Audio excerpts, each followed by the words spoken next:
Hello bachelor brothers, మనం ఈరోజు బొరుగుల ఉగ్గాని తయారు చేసుకోబోతున్నాం.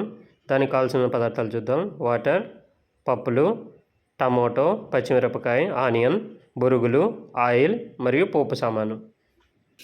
ఇప్పుడు 3 గ్లాసుల బొరుగులని చూపిస్తున్న విధంగా వాటర్లో వేసి ఒక 2 మినిట్స్ పాటు నానబెట్టి అందులోని వాటర్ని అంతా తీసేసి ఇంకో బౌల్లోకి ట్రాన్స్ఫర్ చేసుకొని పెట్టుకోవాలి. ఇప్పుడు ఒక ఎర్రగడ్డను తీసుకొని దాన్ని చిన్న చిన్న ముక్కలుగా కట్ చేసుకోవాలి.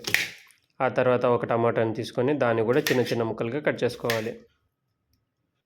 ఇప్పుడు 2 పచ్చిమిరపకాయలు తీసుకొని వాటిని నిలువుగా మొదటిసారి కట్ చేసి తర్వాత చిన్న చిన్న ముక్కలుగా చూపించిన విధంగా కట్ చేసుకోవాలి. దానివల్ల టేస్ట్ అనేది ఎన్హాన్స్ అవుతుంది. ఇప్పుడు పప్పుల్ని ఒక మిక్సీలో తీసుకొని దానితో పాటు ఒక ఎండుమిర్చి ముక్కలు ముక్కలుగా చేసింది వేసి 3 వెల్లుల్లి రెబ్బలు వేసి బాగా మిక్సీకి పట్టుకోవాలి. ఈ పౌడర్ అనేది ఉగ్గానికి బాగా టేస్ట్ని ఎన్హాన్స్ చేస్తుంది. ఇప్పుడు ఒక కడాయిలో ఆయిల్ పోసుకొని 1 టేబుల్ స్పూన్, దాని తర్వాత పోపుల సామాన్ అంతా దానిలోకి వేసేయాలి.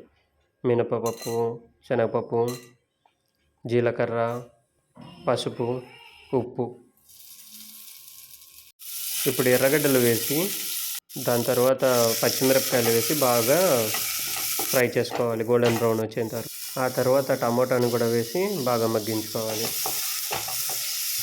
ఎంత ఫ్రై అయిన తర్వాత ఇందులోకి ముందుగా ప్రిపేర్ చేసుకున్న ఆ పౌడర్ని వేసి దాంతోపాటు ముందుగా నానబెట్టుకున్న ఈ బొరుగులను కూడా వేసి బాగా కలుపుకోవాలి.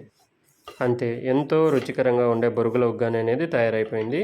మీరు ట్రై చేసి ఎలా వచ్చిందో కామెంట్లో మెన్షన్ చేయండి. అలాగే ఛానల్ సబ్స్క్రైబ్ చేసుకోవడం మర్చిపోకండి.